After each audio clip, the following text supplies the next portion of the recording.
이게 불가능하다고 생각을 했는데 어떻게 앞으로 교과서에 나올 수 있는 정말 큰 발명이고요. 췌장암에서 지난 30년 동안 정말 한 번도 본 적이 없었고 가장 임팩트가 큰 역사적인 일이라고 여겨집니다.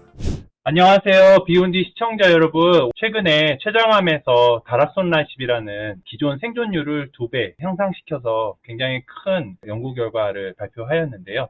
오늘 그 현장의 핵심 역할을 하고 계시는 미국 슬로안 캐터링 암병원의 박원기 교수님을 모셨습니다.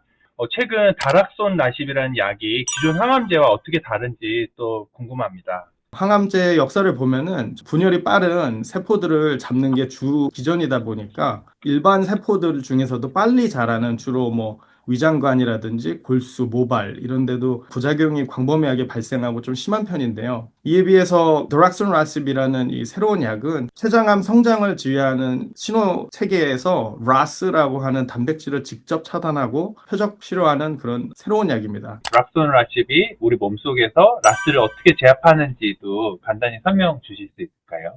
라스는 정상적으로 저희 모든 세포들에 사실 존재하고 성장과 분열을 관장하는 역할을 하기 때문에 스위치 역할을 해서 꺼졌다 켜졌다를 반복하면서 성장도를 조절하는데요.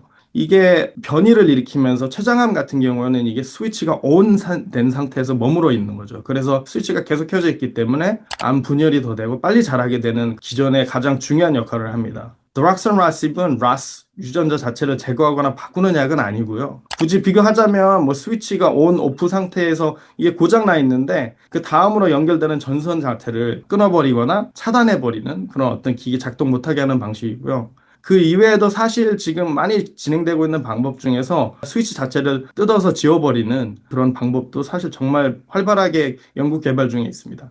환자분들이 궁금해 하시는 게 생존 기간을 2배 늘렸다고 하는데 이게 어느 정도의 변화인지 말씀 부탁드립니다.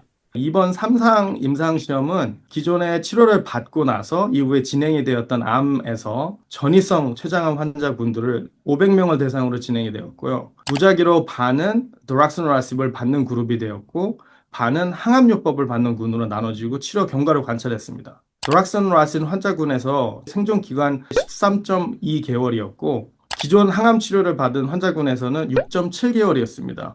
보면 2배에 가깝죠. 그리고 암이 다시 진행하기까지도 약 7.3개월 대비 3.6개월. 그래서 2배가량 길었다고 볼 수 있습니다. 또 여기서 사실 되게 중요한 것 중에 하나는 암으로 인한 증상이 악화되기까지 시간이 거의 2배 가깝게 걸려서 삶의 질에 어떻게 보면 정말 크게 의미가 있는 그런 결과라고 분석이 됩니다. 치료 방법이 아주 제한적이었던 환우들에게 너무 좋은 일이 있었다고 저는 생각합니다. 췌장암 환자분들이 모두 사용할 수 있는지 말씀 부탁드리겠습니다. 기존 항암 치료를 한 차례 받은 다음에 진행이 된 전이성 췌장암 환자분들에게 국한되게 사용이 될 것으로 예상이 되고 미국에서도 FDA 승인이 아직 나질 않았기 때문에 앞으로 어떻게 될지는 동향을 좀 많이 관찰을 해야 될 것 같습니다. 가장 중요한 거는 췌장암 전문 의료진과 현재 가능한 표준 치료와 임상시험 참여 가능성 등을 함께 상의해 보는 게 가장 중요하다고 생각이 되고요. 또 이 중요한 것 중에 하나가 이 효과가 좋고 좋은 약인 건 맞는데 아무래도 부작용이 있긴 있고요. 피부 발진이나 오심 구토, 설사, 구내염 이런 것들이 사실 빈번하게 관찰이 되고 있고 일부는 좀 심각하게 증상이 갈 수도 있어서 부작용 관리가 전문적인 의료진을 통해서 이루어져야 된다고 생각이 됩니다.